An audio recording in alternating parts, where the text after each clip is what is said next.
My name is Emily Warren. I am 32 years old, a nurse in Cincinnati. And for years I worked exhausting night shifts to finally buy a small condo that was mine alone. On Christmas night of 2022, I walked into my aunt's house expecting warmth, family, and laughter. Instead, my parents stood before everyone and proudly announced they had sold the home I grew up in and given $950,000 to my brother Ryan for his new house. The table erupted in applause, but I sat frozen, invisible at my own family's celebration. And before I could catch my breath, my mother turned to me with a smile that cut deep, saying since I was single and had a steady job, they would simply move into my condo. In that moment, the Christmas lights seemed colder than ever, and I knew nothing about my family would ever be the same again. What followed after that night was a chain of betrayals, confrontations, and revelations that no one in that room could have imagined. That Christmas night, I thought I was only heading to another family dinner, tired from work, but hoping for warmth and peace. I had no idea the evening would mark the beginning of a storm that would test everything I had built for myself. I pulled into the driveway of my aunt's house in Cincinnati.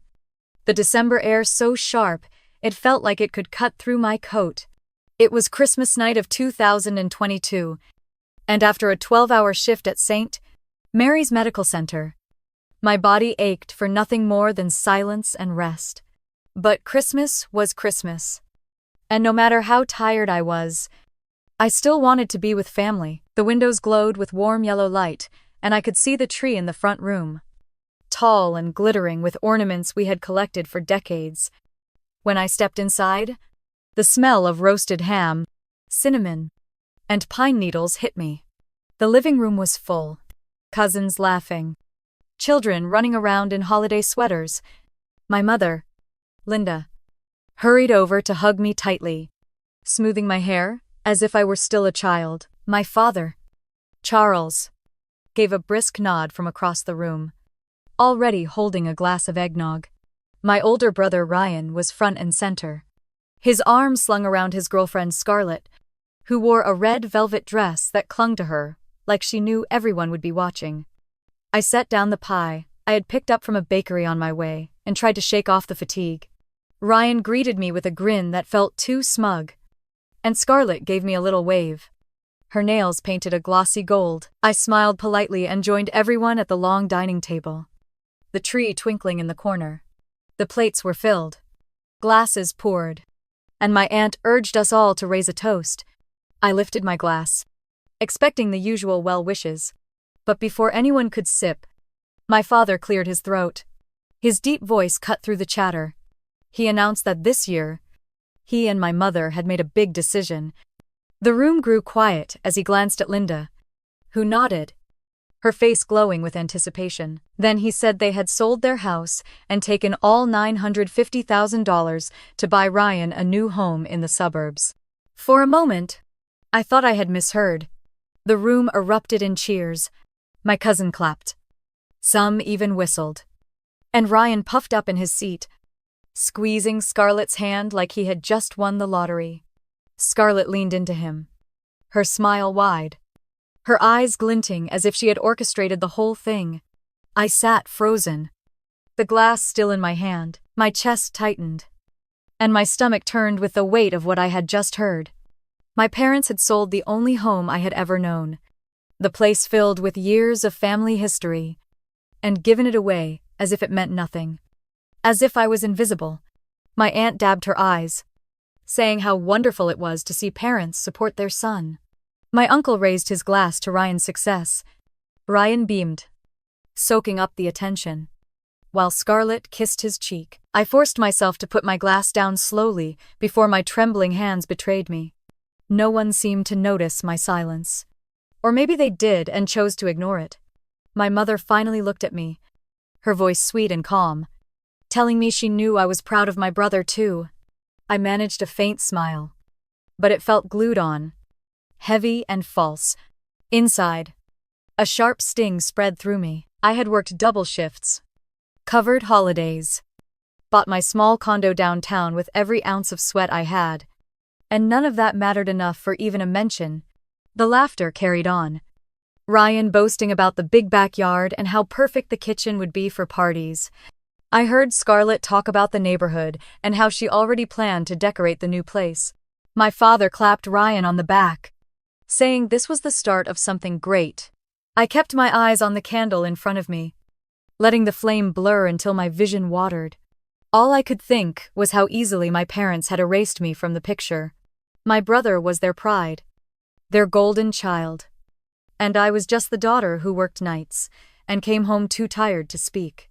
As the meal continued, I ate in silence, each bite tasteless, every laugh. Every word of praise for Ryan was like a reminder of where I stood. The walls of the dining room felt closer, the air heavier. My body was at the table, but I felt like I was watching from far away, an outsider in my own family's celebration. When the dessert was brought out and everyone crowded around Ryan to see pictures of the new house on his phone, I excused myself quietly. No one stopped me. No one even asked where I was going. I slipped on my coat and stepped outside into the cold night air. The laughter and clinking glasses faded behind me as I walked to my car, my breath turning white against the black sky. I gripped the steering wheel, letting the silence of the car wrap around me, my chest still ached, my throat tight with words I hadn't said. Christmas was supposed to be about family, about warmth and love. But all I felt was the hollow echo of being left out. I started the engine and stared ahead at the empty street, knowing deep down this was only the beginning of something I could no longer ignore. The next morning, the streets of Cincinnati were glazed with frost, and the city was quiet in that strange hush that comes the day after Christmas. I drove back to my aunt's house for brunch, my stomach tight with dread. I knew I should have stayed away, but part of me hoped I had imagined the weight of last night, that maybe things would feel different in the light of day. Inside the house, the tree still sparkled, wrapping paper was piled in the corner, and the smell of coffee and cinnamon rolls hung in the air. Ryan was already in the living room holding court, his voice booming as he showed pictures of the new house on his phone. Scarlett sat beside him, her face lit up like she had won some prize. I slipped off my coat and sat at the edge of the couch. Ryan noticed me and grinned, tapping the screen. He told me about the walk-in closet, the marble countertops, the deck that overlooked the woods. Scarlett chimed in, describing how perfect it would be for summer parties. Every word dug into me like a splinter. I forced a small smile, but I could feel the heat rising in my cheeks. My father leaned back in his chair with a satisfied look, sipping coffee, like he had just finished a hard job. Well done. My mother's eyes shone as she patted Ryan's arm, telling everyone how proud she was. Then she turned to me, her tone suddenly soft and almost tender. She said that since I was still single and had a good stable job at the hospital, it would make sense for them to stay in my condo for a while. She explained it as if it were the most natural thing in the world, a simple arrangement that any good daughter would agree to. The room went still. I heard the scrape of a fork against a plate. My aunt cleared her throat but said nothing. Ryan smirked and muttered something about how it would be good for Mom and Dad to be somewhere comfortable while he and Scarlett settled into their new place. Scarlett nodded, not even looking at me, her hand resting possessively on Ryan's knee. I felt my pulse hammer in my ears. My condo was not just an apartment, it was the one place that was truly mine. I had worked double shifts and skipped vacations to buy it, to prove to myself that I could stand on my own 2 feet. Now, in front of everyone, my parents were suggesting that it was theirs for the taking. I swallowed hard and forced a laugh, pretending to take it as a joke, but inside, I knew they were serious. The way my mother's eyes lingered on me, waiting for a nod, the way my father avoided my gaze, told me this was not some casual comment. It was a plan they had already decided on. My cousin whispered to another across the table, and I caught the look of pity in their eyes. It stung more than I wanted to admit. I wanted to stand up and shout, to demand why my sacrifices never counted, why Ryan was always their chosen one. But the words stuck in my throat. I pushed my plate away and said I was tired from work, that I needed to rest. My mother reached out, patting my hand with a smile that did not reach her eyes. She told me not to worry, that everything would work out. That family always stuck together. I pulled my hand back gently and excused myself. Out in the hallway, I grabbed my coat. My legs shaky. I heard laughter behind me as Ryan made another joke about his future pool parties. And Scarlett's giggle floated after me like an echo. I stepped outside into the cold air, breathing hard, letting the wind bite at my skin until my head cleared. I drove back to my condo in silence. The streets empty. Snow piled against the sidewalks. My hands were tight on the wheel. I replayed my mother's words over and over, each repetition making them sharper. Since you are single, since you have a stable job, we will stay in your condo. It was not a suggestion. It was a decision. When I parked and stepped inside my building, the warmth of the lobby did nothing to ease the chill I carried. I walked up the stairs instead of taking the elevator, my heart pounding with every step. Unlocking my door, I looked around my condo. At the tree I had decorated alone, the couch where I had fallen asleep after long shifts, the shelves lined with books I had collected since college. Everything in this space told the story of my independence. I set my keys down and sank onto the couch. My throat burned with unshed tears, but anger pressed harder than sadness. Last night I thought being left out was enough of a wound, but today I saw the truth more clearly. My parents had not only excluded me, they had already decided that what was mine could be theirs. I leaned forward, pressing my hands together until my knuckles turned white. I promised myself that no matter how tired I was, no matter how hard the road ahead, I would not let them take this from me. My condo was my sanctuary, my proof that I had built a life without their help. The lights on my small tree flickered, casting shadows on the wall. I stared at them until my eyes blurred. The ache in my chest was still there, but beneath it a different feeling grew, sharper and steadier. I could not erase what they had said, but I could decide what came next. I rose from the couch and walked slowly to the window, pulling back the curtain to see the city outside. Cars moved quietly along the icy streets, the world continuing as if nothing had changed. But, for me, everything had. I rested my hand against the cold glass and whispered to myself that this was the line they could not cross. It was the first time in years I felt a certainty that cut through the fog of exhaustion and doubt. They had made their intentions clear, and now I had mine. The following evening I forced myself back to my aunt's house, partly out of duty, and partly because I did not want my absence to give my parents more ammunition.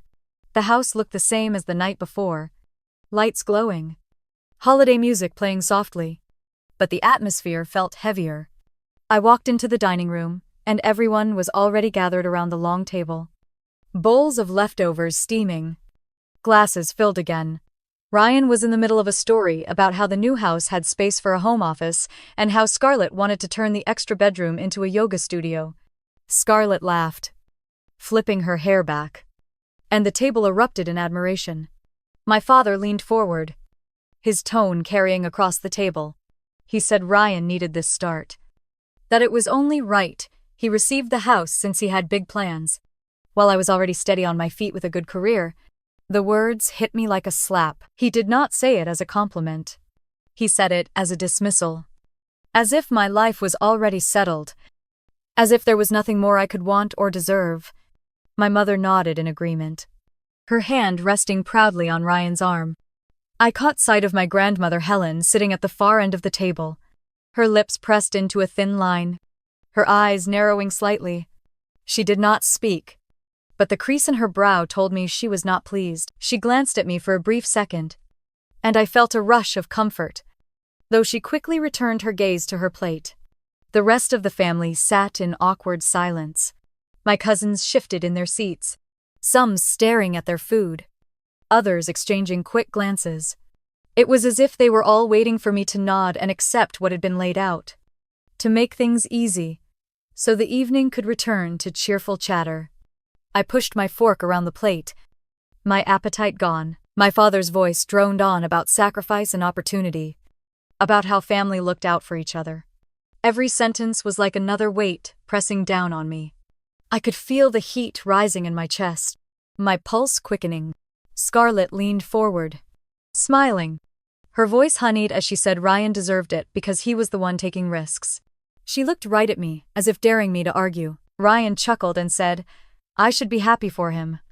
That I would always have my cozy little condo to come home to after long shifts.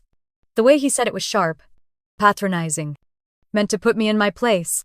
I set my fork down carefully, my hands trembling. My throat tightened. Words caught somewhere between anger and hurt. I wanted to tell them that I had spent years building my life from nothing. That no one had handed me a house or a fresh start. That my long nights at the hospital meant I earned every inch of independence I had. But the silence around me was suffocating. I looked around the table. Every eye seemed to be on me. Waiting for me to laugh it off. To smile and show I was the good daughter. The one who never made trouble. My chest ached under the weight of their expectations. Finally, I pushed back my chair. The scrape against the hardwood floor was louder than I intended, but it silenced the room even more. I forced a tired smile and said I was exhausted from work and needed to rest. My mother reached out as if to stop me, her voice sweet and rehearsed, telling me not to take things so seriously, that everything they did was for the good of the family. I nodded without meeting her eyes and slipped my coat on. I felt my grandmother's gaze follow me, steady and sharp, though she said nothing. The rest of the table sat frozen, no one daring to speak as I walked out. The night air was bitter, biting at my cheeks as I stepped outside. I drew in a deep breath, letting the cold settle in my lungs. The muffled laughter and voices carried faintly through the walls behind me. Boutifet me la sauvé. I walked slowly to my car. Each step heavy. My heart pounded with a mix of anger, shame, and clarity. For years I had told myself that being quiet was easier. That keeping peace mattered more than speaking my truth. But standing there in the freezing dark, the echo of my father's words ringing in my ears, I knew something had cracked open inside me. The night that should have been filled with warmth and family had turned into a reminder of where I stood, of how little my efforts mattered in their eyes. As I slid into the driver's seat and started the engine, I felt the weight of that truth settle deep. I gripped the wheel and stared at the empty street ahead, my breath visible in the cold air, and realized I had finally seen my family for what they were. For the first time I could admit to myself that I was never meant to be at the center of that table. Not in their eyes. I was the steady one, the dependable one, the one they could lean on or overlook as they pleased. And as I pulled away from the curb, the lights of my aunt's house glowing behind me, I carried with me the heavy certainty that something between us had broken for good. The streets were nearly empty as I drove back downtown, the city lights blurred by the thin layer of snow that had begun to fall. My hands were tight on the steering wheel, my shoulders aching from hours of tension that no stretch could release. When I finally pulled into the parking lot of my building, the familiar brick facade brought a small measure of relief. I climbed the steps slowly, my boots crunching against the salted walkway, and unlocked the door to the place that was mine and mine alone. Inside, the quiet wrapped around me. The small Christmas tree in the corner still glowed with the string of white lights I had wound around it a week earlier. Ornaments I had collected since college, catching the faint shimmer. I set my bag down and stood there for a moment, letting the silence settle into me. This condo was not large, not fancy, but it was everything. It was the result of 5 years of double shifts, of holidays spent at the hospital instead of with friends, of choosing saving over traveling, of packing lunches instead of eating out. Every inch of it was a piece of my independence. I walked through the living room, brushing my hand against the bookshelf filled with paperbacks I had hauled from apartment to apartment before I finally had a place to anchor them. The couch was secondhand, the rug bought on clearance, the framed photos along the wall showing me with coworkers, a few college friends, and one with Grandma Helen taken last summer in her garden. Not once did I see Ryan or my parents in those frames. That realization stung, but it also brought clarity. I hung my coat on the hook by the door and moved into the kitchen, pouring myself a glass of water. My reflection in the dark window showed tired eyes and the faint creases of a woman who had worked too many nights. But behind them was something steadier than before. I thought about the way my father had said I was already steady enough. As if my stability meant I did not need care or recognition. What he called steady, I called survival. I carried the glass back to the living room and sat on the couch, staring at the tree lights. The thought of them moving in here sent a wave of nausea through me. The idea of Charles sitting in that armchair, Linda reorganizing my shelves, Ryan dropping by whenever he wanted. It all felt like an invasion waiting to happen. I whispered softly into the quiet that they would not take this from me. Not this. The hours blurred as I replayed the night over and over. The sound of forks clinking against plates. The weight of eyes watching me. The way Scarlett smiled with quiet triumph when my parents announced the gift to Ryan. My chest tightened at the memory. But underneath the ache, a different fire began to burn. I had spent years keeping the peace, swallowing my pride for the sake of avoiding conflict. But tonight proved that silence only gave them permission to take more. I got up and walked to the bedroom. The small space was neat. The bed made. The lamp on the nightstand, casting a warm glow. I sat down on the edge of the mattress and let out a long breath. My phone buzzed with a message from Anna, my co-worker, asking how Christmas had been. I stared at the screen for a moment, then typed back that it had been complicated. I did not have the energy to explain. Not yet. Lying back, I looked at the ceiling, listening to the faint hum of the heater. My parents had always made me feel like a guest in my own family. Useful when they needed me. Invisible when they did not. Ryan was the center of their world. No matter how many times he failed, and I was the one expected to be grateful for whatever scraps of attention remained. Tonight showed me that pattern would never change. The clock on my nightstand ticked past midnight. The city outside was quiet. Snow falling heavier now, blanketing the street in white. I closed my eyes and told myself, this condo was my line in the sand. This space, every wall and floorboard, was proof that I could stand on my own. I would not give it up to anyone. Not even them. For the first time that night, I felt a small wave of calm wash over me. Not because the problem had gone away, but because I knew what I had to protect. I pulled the blanket over me, the glow from the tree in the living room spilling faintly into the hallway, and let the steady rhythm of my heartbeat remind me of the promise I had just made to myself. The following morning, the hospital break room smelled faintly of burnt coffee and disinfectant. I sank into a chair, still in scrubs, my body heavy from a night shift that had stretched longer than expected. Ana Lopez, one of the nurses I trusted most, walked in balancing a cup of coffee in each hand. She set one in front of me with a smile. But the smile faded quickly when she noticed the tired set of my face. She asked if Christmas had been good. I hesitated, then told her what had happened at my aunt's house. How my parents had sold their home and given every dollar to Ryan. And how later my mother suggested they could just move into my condo because I was single and had a steady job. Anna's eyes widened, her hand frozen around her cup. She shook her head slowly, saying she could not believe they would actually say that out loud in front of everyone. I tried to brush it off, but the words tumbled out faster the longer I spoke. I told her how Ryan had basked in the attention, how Scarlett had smiled like a queen, and how my father dismissed me as already steady enough, as if my hard work meant I no longer mattered. Anna leaned forward, her voice calm but firm. She said I needed to check the truth for myself, to see if my parents really had sold the house the way they claimed. Her suggestion landed like a spark. I had accepted their words as fact because that was the story they told. But deep down, something felt off. They had owned their home outright for years. No mortgage. No debts that I knew of. Why would they suddenly decide to sell and hand everything over to Ryan? The more I thought about it, the less sense it made. When my shift ended, I sat in my car in the hospital parking lot and stared at my phone. The cold air seeped through the windshield as I scrolled to a name I had not dialed in months. Mark Dawson.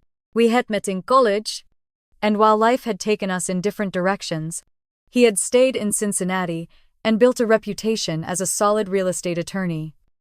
I pressed the call button before I could talk myself out of it. He answered on the second ring. His familiar voice, warm. I told him quickly what I needed. That my parents claimed to have sold their home, and I wanted to confirm it. He did not ask for details right away. Only said he could look into the property records and get back to me within a few days. His steady tone was exactly what I needed. I thanked him, my voice breaking a little, and he told me to hang in there. When the call ended, I leaned my forehead against the steering wheel. The parking lot was emptying as the morning shift arrived. Nurses walking briskly through the cold, with their bags slung over their shoulders. I stayed there a while, the weight of everything pressing down, until I finally turned the key and drove home. That night, I sat at my kitchen table with a notebook in front of me, writing down every detail I could remember from the last few days. My parents' words, Ryan's smug grin, Scarlett's laughter, my grandmother's silence, it all spilled out onto the page. As I wrote, memories from years earlier surfaced uninvited. I remembered being 16, sitting in the bleachers at Ryan's basketball games while my parents cheered until they were hoarse. They never noticed that I had skipped shifts at my part-time job to be there, that my homework was undone. I remembered being 20 and paying my own way through nursing school, working nights at a diner while Ryan dropped out of college and came home to live rent-free. My parents always said he needed time, that he had potential. One memory hit hardest. I was 24 when I bought my first used car outright. Proud of the savings I had scraped together. My father barely looked at it. But when Ryan leased a flashy sports car with money he did not have, my parents gushed as if he had achieved something monumental. I had smiled through it, biting down the bitterness, telling myself it did not matter. But it did. It mattered more than I wanted to admit. As I wrote, the pages blurred through tears of frustration. Every line confirmed the truth I had buried for years. I had always been the one overlooked, the one expected to manage on her own while Ryan was coddled. Forgiven. Celebrated. My parents had built their lives around him, and now they had sold their home to bankroll his next chapter. I closed the notebook and pushed it aside, my chest tight with anger. The quiet of the condo pressed in, the hum of the heater, the only sound. I rose and walked to the living room, staring at the tree still glowing faintly in the corner. It no longer felt like a decoration, but a witness, standing silently as my world shifted. My phone buzzed with a message from Mark. Short and to the point. He would start digging through county records the next morning. Relief mingled with dread. Soon I would know for sure, and there would be no turning back. I sat down on the couch, pulling the blanket around me, my mind racing. For years I had swallowed every slight, told myself to endure because it was family. But family had crossed a line I could no longer ignore. My heart pounded with the memory of Christmas dinner, with the sound of Ryan's laugh echoing in my ears, with my father's voice telling me I was already steady enough. The tree lights flickered, and I whispered into the room that they had taken enough from me, my condo, my life, my hard-earned independence. These were mine, and no one was going to decide otherwise. My voice trembled but grew stronger with each word. I leaned back against the cushions, closing my eyes. The exhaustion of work still clung to me, but beneath it was something sharper, steadier. The anger that had simmered for years had finally broken through, and I could feel it settling into place. I did not know yet how deep this would go, but I knew one thing with certainty: the truth was coming, and I was ready to face it. Saturday morning, I drove through the quiet streets of Montgomery, a suburb just outside Cincinnati, where my grandmother Helen lived. Her small house with the blue shutters sat at the end of a tree-lined street, smoke curling from the chimney into the gray sky. The moment I pulled into the driveway, the tightness in my chest loosened a little. Her home had always been the one place where I felt safe. She greeted me at the door in her thick cardigan, her silver hair pulled back in a bun, and the smell of fresh coffee and cinnamon filled the air. She pulled me into a hug that lasted longer than I expected, then guided me into the kitchen where the table was already set with 2 mugs and a plate of buttered toast. We sat across from each other, and I wrapped my hands around the warm mug. Unsure how to begin, Helen watched me quietly, her sharp eyes studying my face the way only she could. Finally, she asked if I was holding up after Christmas. Her voice was steady, but there was an edge beneath it, as if she already knew the answer. The words spilled out before I could stop them. I told her about the announcement, the $950,000 given to Ryan, the way everyone applauded, and the moment my mother suggested moving into my condo, I felt the heat rise in my cheeks as I relived it. The humiliation pressing against me again. Helen's lips pressed together, and she shook her head slowly. She leaned forward, her voice firmer now. She said she would not sugarcoat it, that my parents had indeed sold the house, and all of the money went to Ryan. She paused, letting that sink in, then added that the decision was made because Ryan claimed he had a startup idea, and Scarlett had convinced them it was a golden opportunity. I stared at her, my stomach twisting. Hearing it confirmed out loud made my skin prickle. I asked if she was certain, and Helen nodded without hesitation. She told me she had overheard conversations weeks earlier, and when she questioned them, Charles brushed her off, and Linda insisted they had to support Ryan no matter what. The coffee in my mug suddenly tasted bitter. I set it down and gripped the edge of the table, my hands trembling. So it was true. They had not just favored Ryan. They had gambled everything on him, and Scarlett, the betrayal sank deeper than I had imagined. Helen reached across the table and covered my hand with hers. She said she knew it hurt, that she had watched for years as my parents bent over backward for Ryan while expecting me to take care of myself. She admitted she had hoped they would grow wiser with age, but instead they had doubled down on their blind faith in him.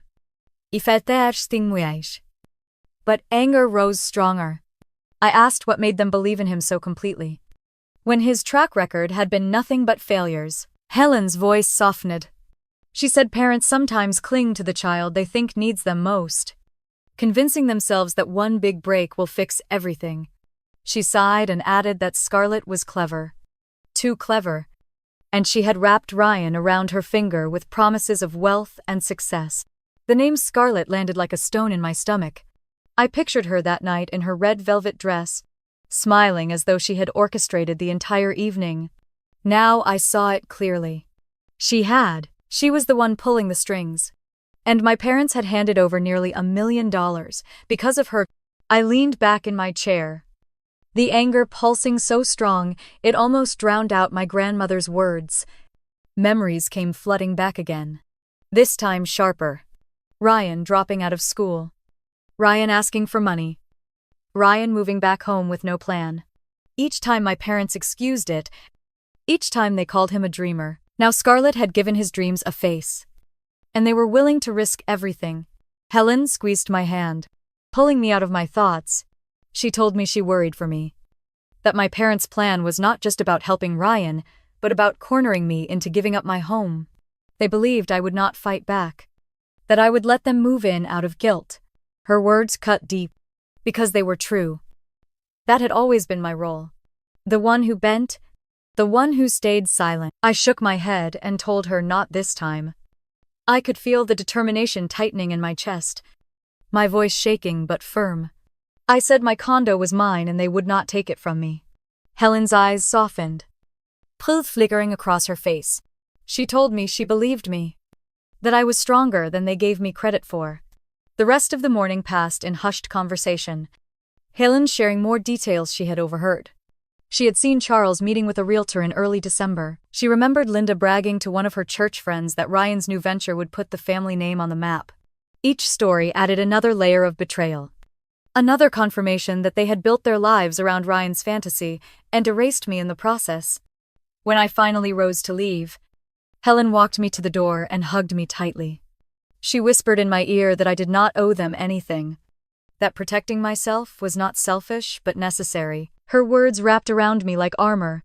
The cold air outside stung my cheeks as I walked to my car. I slid into the driver's seat, the silence pressing in, and stared at my hands on the steering wheel. For years I had accepted being second. But that morning, sitting in my grandmother's kitchen, I had seen the truth clearly. Scarlett was manipulating Ryan.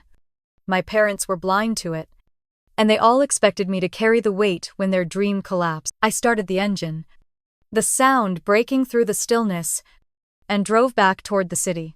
Snowflakes drifted against the windshield, the sky heavy with gray. My chest burned with anger, but beneath it a colder, sharper clarity took hold. I knew now who I was up against, and I knew how far I would have to go to protect what was mine.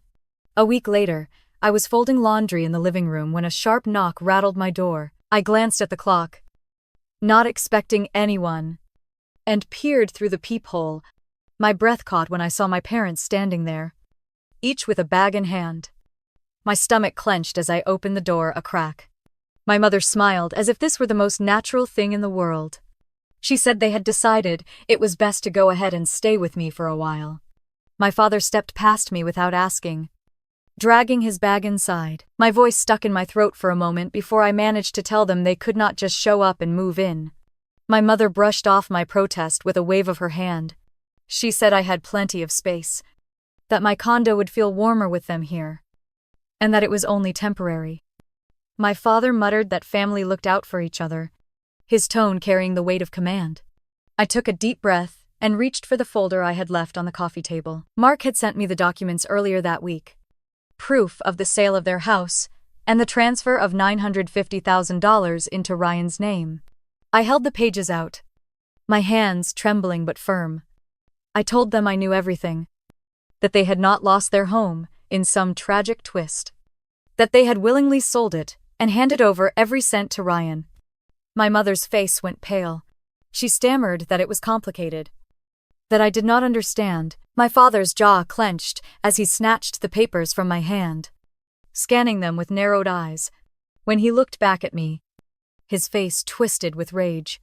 He demanded to know who had told me, his voice rising. I stood straighter, refusing to shrink.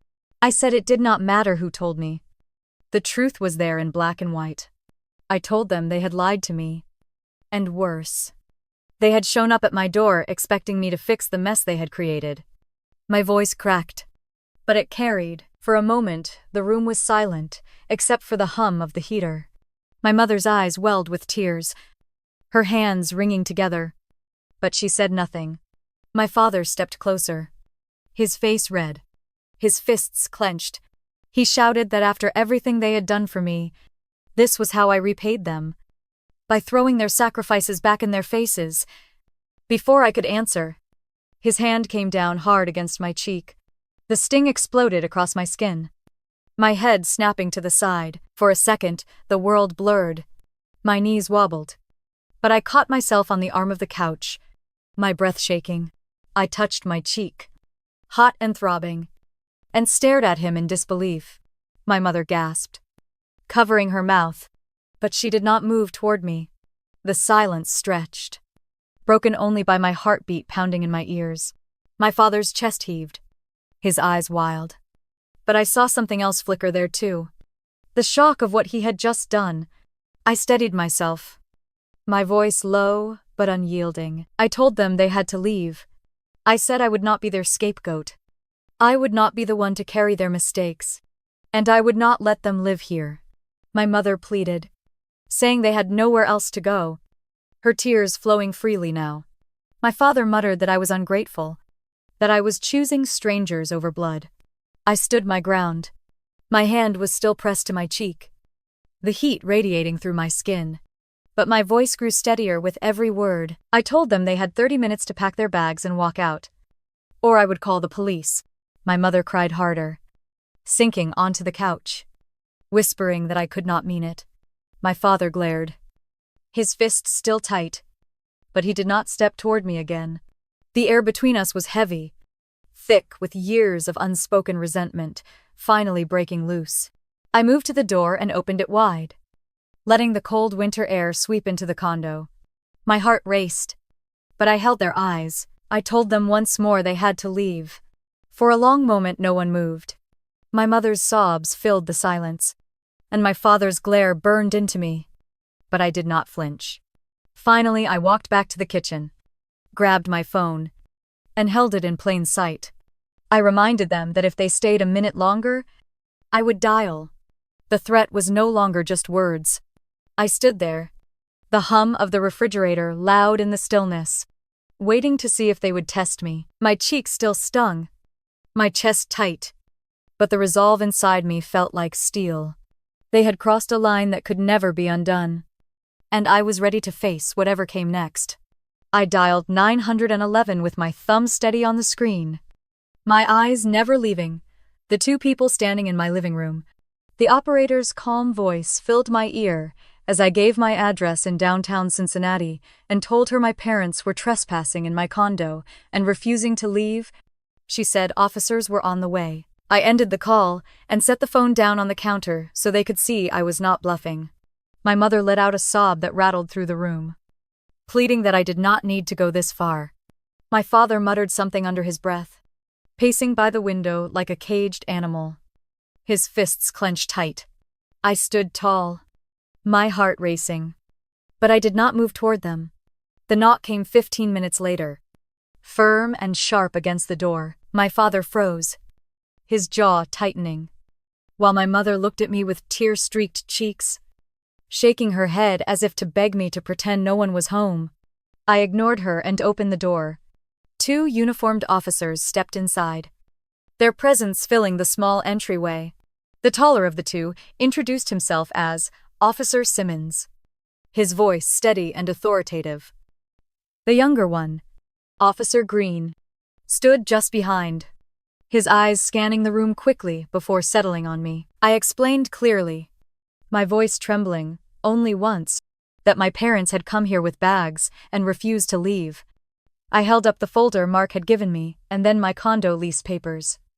My name and address, printed in bold across the top. Simmons looked over the documents carefully, then turned to my parents. His tone was even but firm as he asked them to show proof of residence. My father's face turned red. He said it was his daughter's duty to take them in. That family did not need paperwork. Simmons did not flinch. He repeated that without legal claim to the property, they could not stay here against my will. My mother broke down then, her voice cracking as she cried that they had nowhere else to go. She reached for my hand, but I stepped back, pressing myself against the counter. My father exploded, pointing at me with fury in his eyes, calling me ungrateful, saying he had raised me and now I was throwing them out like strangers. Officer Green stepped forward then, his voice sharper. He warned my father to lower his tone and back away from me. My father glared at him, then at me, but finally took a step back. By now, the voices had drawn attention. I saw movement in the hallway outside, neighbors peering from their doors. Robert Jenkins from next door leaned against his frame, arms crossed, his face hard as he watched. Others whispered, the sound carrying in the quiet corridor. Heat rose to my cheeks, but I forced myself to stand steady. Simmons told my parents they had 10 minutes to gather their things and leave voluntarily. If not, they would be escorted out. My father cursed under his breath, stomping to the corner where his bag lay. My mother dragged hers slowly, still sobbing. She looked at me again, her face blotchy with tears, asking how I could do this to my own parents. I did not answer. I walked to the door and stood beside it, holding it open as the minutes passed. The hallway air was cold against my skin, but I welcomed it. My cheek still ached where his hand had struck me earlier, the throb matching the beat of my heart. Finally, they moved toward the door, their bags dragging against the floor. My father stopped in front of me, his chest heaving, his eyes burning with a rage I had never seen before. He leaned close, his voice low, but loud enough for the neighbors and officers to hear. He said I was no daughter of his anymore. The words sliced through me like glass, but I did not flinch. My mother clutched his arm, her sobs louder now, begging him to stop, begging me to reconsider. I turned my eyes away, focusing on the frame of the door instead of her face. Simmons and Green stood ready, watching every move. Their presence, a wall between us and another explosion. With one last glare, my father stepped into the hallway, dragging my mother with him. The neighbors' whispers rose, some shaking their heads, others muttering quietly. Robert caught my eye for a brief second, and gave the smallest nod, a silent acknowledgement that I was not alone. I closed the door slowly, the latch clicking into place.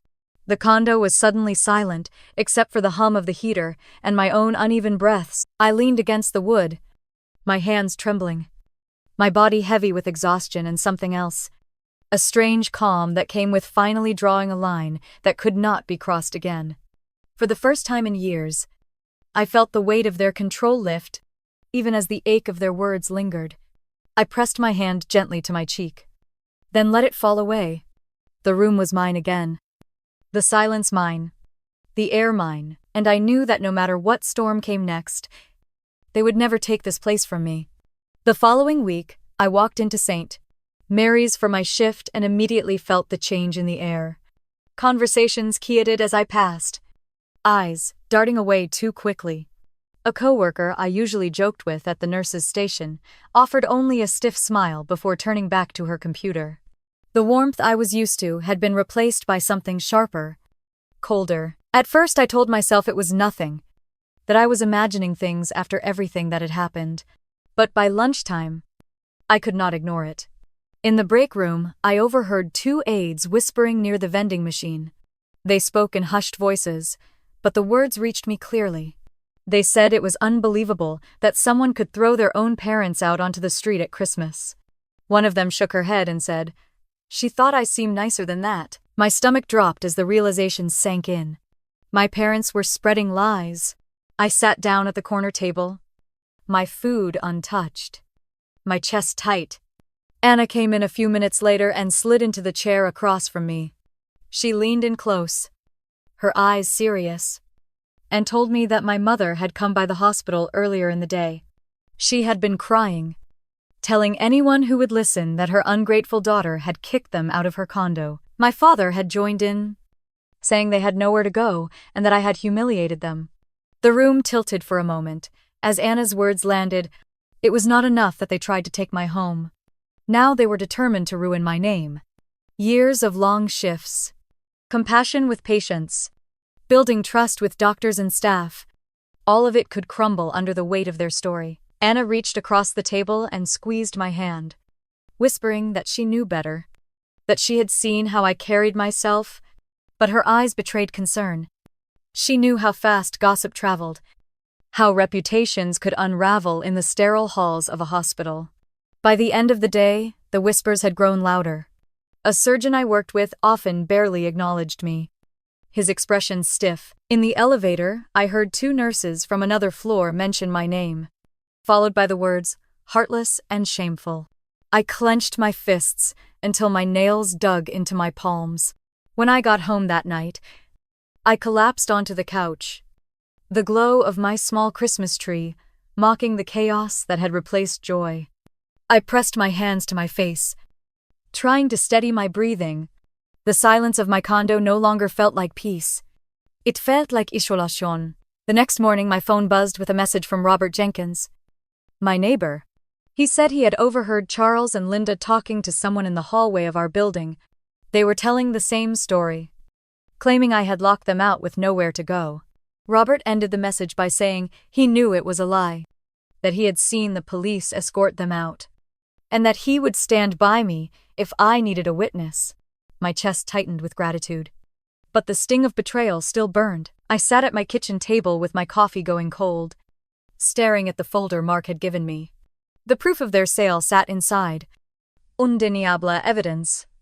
And yet, in the court of public opinion, their tears and my silence were turning the tide against me. The following Sunday, I forced myself to attend service at the church I had grown up in. The moment I stepped through the doors, I felt the shift. Conversations stopped mid-sentence. Eyes followed me down the aisle. My parents were seated near the front, my mother dabbing her eyes with a handkerchief, my father's arm around her shoulders. Their performance was flawless. Afterward, as people mingled near the coffee table, I caught fragments of whispers. Poor Charles and Linda. Can you imagine being abandoned by your own daughter? Some shook their heads when they looked at me. Others avoided my gaze altogether. The shame rose hot in my chest. But beneath it was anger, sharper than ever. Back at the condo that evening, I stood by the window watching the snow fall over the city. I thought about every hour I had worked. Every night I had pushed through exhaustion to care for patients. Every sacrifice I had made to build a life of dignity. Now it all dangled on the thread of their lies. I knew then that this was no longer about family drama. It was about my name, my livelihood, my future. My parents wanted to drag me down with them. And if I did nothing, they just might succeed. I pressed my palm against the glass, the cold seeping through, and made another silent vow. I would not let their voices be the only ones heard. If they wanted to fight in the shadows of gossip, then I would drag the truth into the light. The city lights flickered against the falling snow, and I turned away from the window, the weight of the decision settling into my bones. The lies were spreading fast, but I knew exactly where I would go next. The next morning, I called Mark Dawson and asked if we could meet. His office was in a modest brick building near Fountain Square in downtown Cincinnati. And when I walked in, the warmth of the lobby felt like a shield against the biting wind outside. Mark greeted me with the same calm presence he had in college. His suit crisp, his eyes steady. We sat down across from each other at a long oak desk, and I began to tell him everything. I spoke about Christmas dinner, the announcement of the $950,000 house gift, my mother's suggestion that they move into my condo, the night they showed up with bags, the slap across my face, the police escort, and now the whispers at the hospital and church. My voice cracked when I told him about the way coworkers had looked at me, the way patients' families had overheard gossip in the hallways. It was more than humiliation. It was an attack on the career and reputation I had spent my entire adult life building. Mark listened without interrupting, only nodding occasionally, his hands folded on the desk. When I finished, he leaned back slightly and said this was defamation. Plain and simple. He explained that what my parents were doing was not just cruel, it was legally damaging, and I had every right to take action. The word lawsuit sent a ripple through me. Part of me still hesitated, still recoiled at the thought of dragging my parents into court. But then I pictured my father's hands striking my cheek, my mother's tears weaponized in the hospital hallways, and Ryan smirking while Scarlett looked on. The hesitation hardened into resolve. Mark laid out what we would need: witnesses who could testify to what had really happened, proof that the rumors being spread were lies, and evidence that those lies had caused damage. He asked if I could think of people who would stand with me.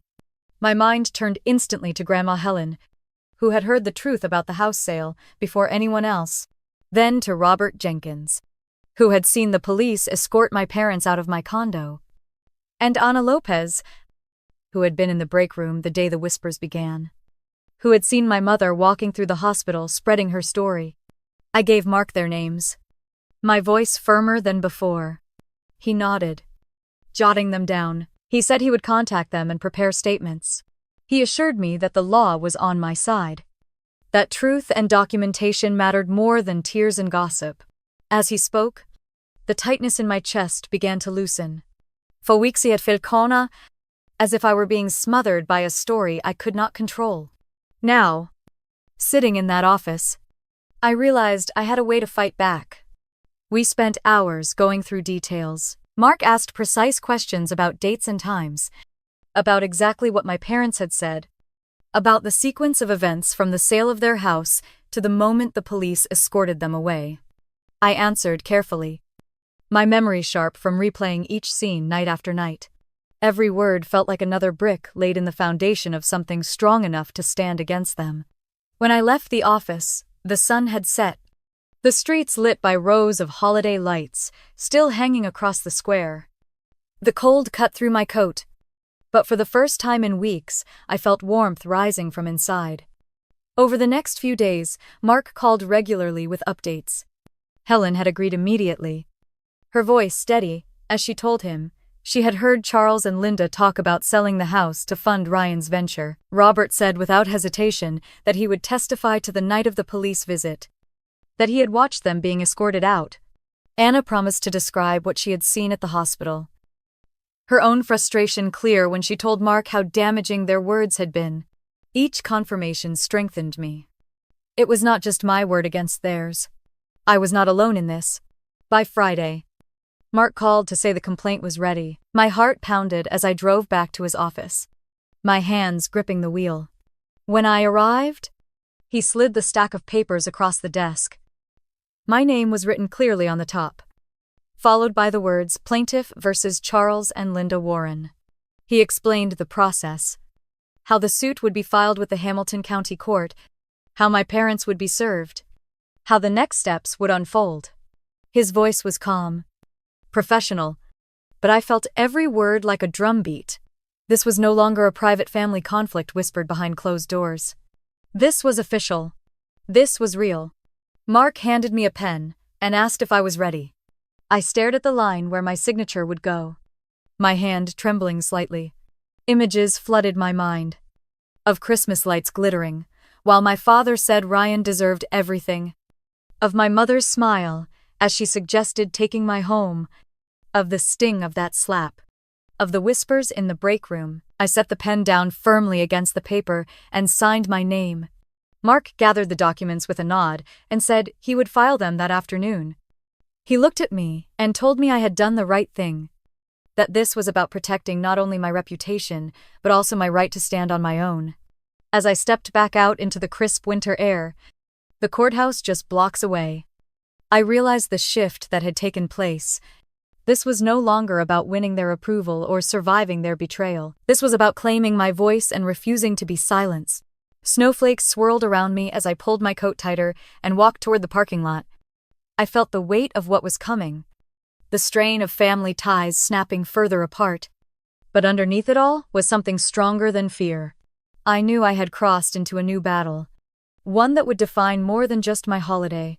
This was now a fight for my name, my work, and the truth itself. The weeks that followed blurred into a routine of court filings, phone calls with Mark, and nights spent reviewing notes and statements. My parents had yet to respond formally, but the tension in the air around me never eased. I poured myself into work at the hospital, trying to focus on patients and charts, but whispers still followed me in the hallways. One afternoon in late January, Anna slid into the break room seat across from me, her face full of something between disbelief and pity. She lowered her voice and asked if I had heard about Ryan. My stomach tightened as I shook my head. She told me quietly that one of her neighbors worked at a bank in Hyde Park and had mentioned Ryan and Scarlett had mortgaged their new house almost immediately after moving in. They had taken out as much equity as possible to fund some kind of investment scheme. I sat there frozen, the sound of the vending machine humming behind me. Anna leaned closer and said the market had crashed. Whatever they invested in had evaporated, and now they were drowning in debt. Scarlett, she added with a shake of her head, had disappeared. Rumor was she cleaned out their joint account before vanishing. I left the hospital that evening with a knot in my chest. Snow flurries swirled under the streetlights as I walked to my car, my breath fogging the air. I wanted to dismiss it as gossip, but 2 days later Grandma Helen confirmed it. She called me from her kitchen phone, her voice sharp with anger. She said Ryan had begged my parents for more help after Scarlett vanished. But by then, the bank had already moved to foreclose on the house. I pressed the phone tighter against my ear, staring out at the dark skyline of the city from my condo window.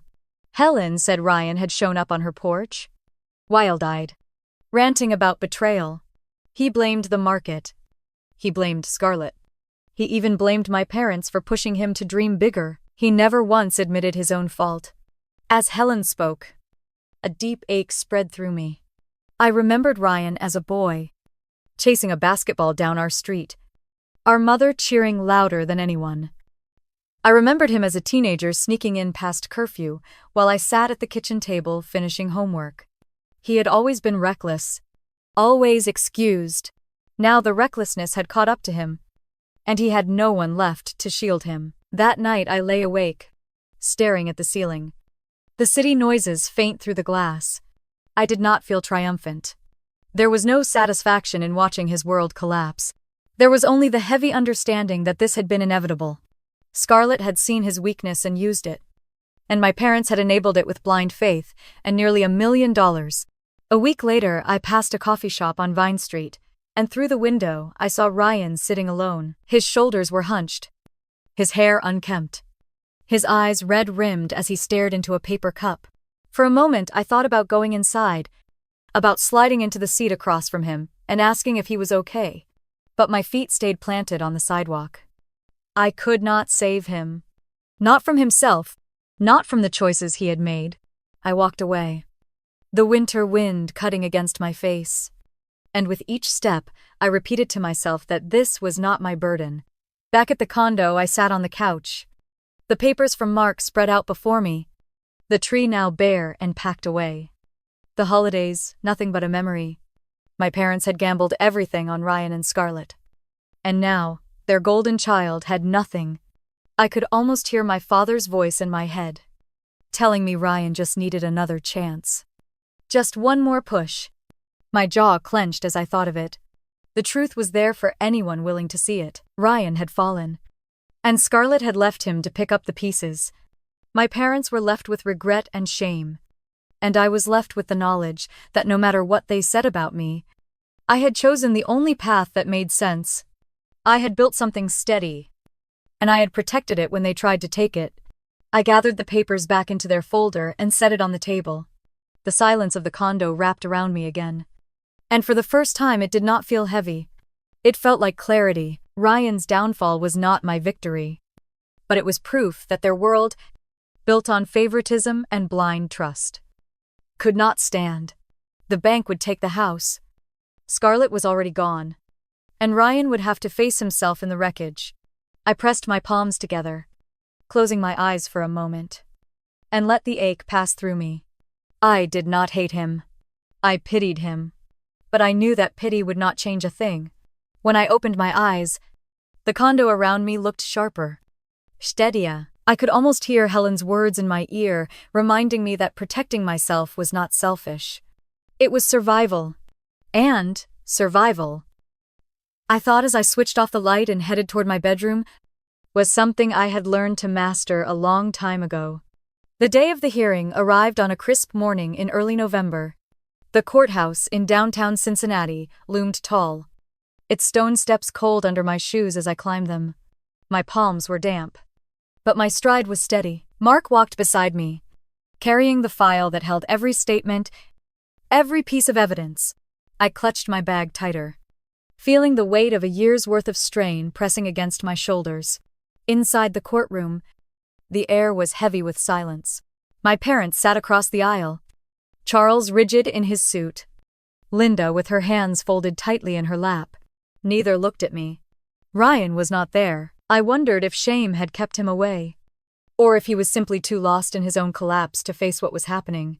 When the judge entered, the room shifted. The proceedings began quickly. Mark rose, presenting the witnesses who had agreed to stand by me. Anna testified first, her voice calm but firm as she explained what she had seen at the hospital. How my mother had come spreading stories that were not true. Robert spoke next, describing clearly how he had seen the police escort my parents out of my condo that night. Finally, Helen's voice carried through the room with quiet strength as she confirmed the sale of the house and the reckless way my parents had handed everything to Ryan and Scarlett. I watched as my parents sat still, their faces hard. Charles shook his head occasionally, muttering under his breath, while Linda dabbed at her eyes, but her tears seemed rehearsed. When their turn came to speak, they repeated the same tired story, insisting they had been wronged, that I had cast them out. But their words faltered under the weight of the evidence. The judge listened patiently, then leaned forward. His words were clear and final. The claims made against me were false and damaging. My parents were ordered to retract their statements publicly and to pay a modest amount in damages. It was not the money that mattered. It was the truth written in the court record, undeniable and permanent. As the gavel struck, I felt a release in my chest so strong I almost gasped. Months of whispers, shame, and anger lifted like fog burned away by sunlight. My name was cleared. My voice had been heard. I glanced toward my parents. My father's jaw was tight, his eyes blazing with the same fury I had seen the night he struck me. My mother's shoulders shook as she wept softly, but I felt no triumph in their downfall. Only a quiet certainty that I had done what I needed to do. Outside the courthouse, Helen slipped her hand into mine, her grip warm and firm. She looked up at me with eyes full of pride and said I had done right. That standing up for myself was the only way to break the cycle. I squeezed her hand back, swallowing the lump in my throat. The weeks that followed brought a new kind of peace. The gossip at the hospital faded, replaced by nods of respect from colleagues who had seen the truth emerge. Anna smiled at me with relief one morning, saying it was good to have the air cleared. Robert stopped by my condo with a bag of groceries and a grin, telling me the neighborhood was behind me, even in church, where whispers had once burned. Silence now followed my parents, while my own presence was met with quiet acknowledgement. December came quickly, and with it, the weight of the holidays. I decorated my small condo again, stringing lights across the windows and placing a new star atop the tree. As I plugged in the lights, the room filled with a glow that felt softer, warmer than the year before. I stood there, arms crossed loosely, letting the peace wash over me. The pain of what had happened had not vanished. My parents were still my parents, and Ryan was still my brother. The ache of their choices would always live somewhere inside me, but for the first time I felt free from their hold. I had drawn a line, and I had held it. On Christmas Eve, I stood at the window of my condo, watching the city lights twinkle against the winter sky. The reflection of the tree shimmered in the glass beside me. My life was not grand, not flashy, but it was mine. Every late-night shift, every sacrifice, every tear had built this sanctuary. And I had protected it. I whispered softly to myself that sometimes justice does not come from the people who should love you most. Sometimes it comes from finding the courage to stand when no one else will stand for you. If you have ever faced something like this, if your own family has tested the limits of your strength, I hope my story reminds you that you are not alone. Share your thoughts. Tell me what you would have done. And stay with me here. Together, we can keep telling the stories that help us find our voices again.